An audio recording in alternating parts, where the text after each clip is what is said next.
لوگ عمرہ جا کے آئے, حج پر جا کے آئے ہوں گے. کیا آج آپ کے سامنے کوئی آپ کا دشمن, آپ کا ویرودھی کوئی ہے؟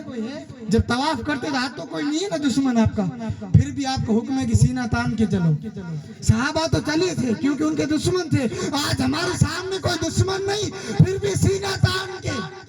وجہ کیا؟ اللہ کے محبوب بندوں کی ادا بھی محبوب ہوتی ہے.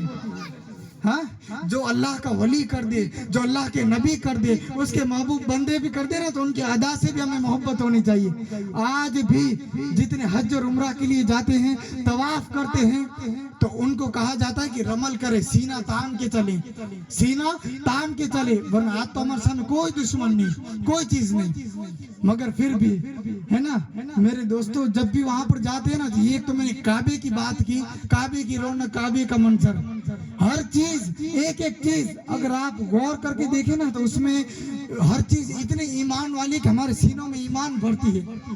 کس کس کا میں ذکر کروں؟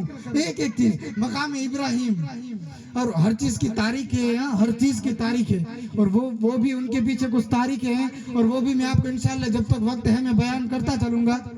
کہ مقام ابراہیم, اس کی کیا, جب 7 چکر ختم ہو جاتے نا, پھر کہا جاتا ہے کہ مقام ابراہیم کے پاس جا کر 2 رکعت پڑھیں.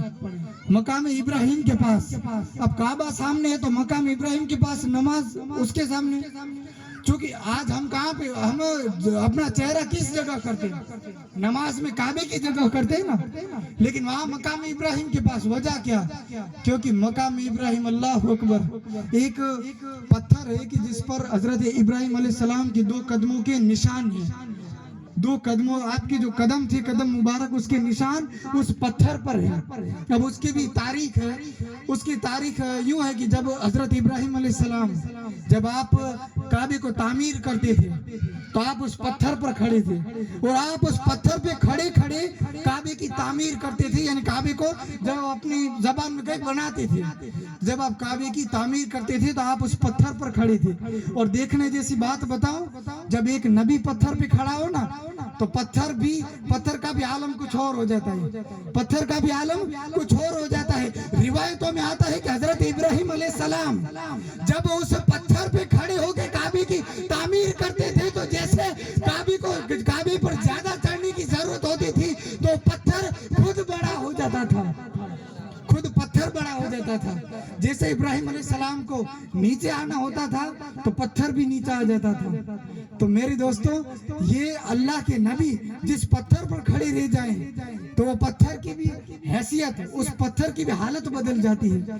ایک ایک چیز اگر آپ دیکھیں, اچھا صفا اور مروہ, اور یہ تو اللہ تبارک و تعالیٰ قرآن میں کہتا ہے, صفا اور مروہ اللہ کی نشانیوں میں سے ہیں. ان صفا والمروہ من شعائر اللہ. صفا اور مروہ کی جو پہاڑیاں ہیں نا, وہ اللہ کی نشانیوں میں سے ایک نشانی ہے, اللہ کی نشانی. میرے دوستو, یہ نشانی بہت بڑی چیز ہے, بہت بڑی. اگر آپ غور کریں نا, نشانی کی بات آئے, آپ کو کسی سے محبت ہوتی ہے نا, کسی سے محبت, اس کی بھی نشانی کو آپ بڑے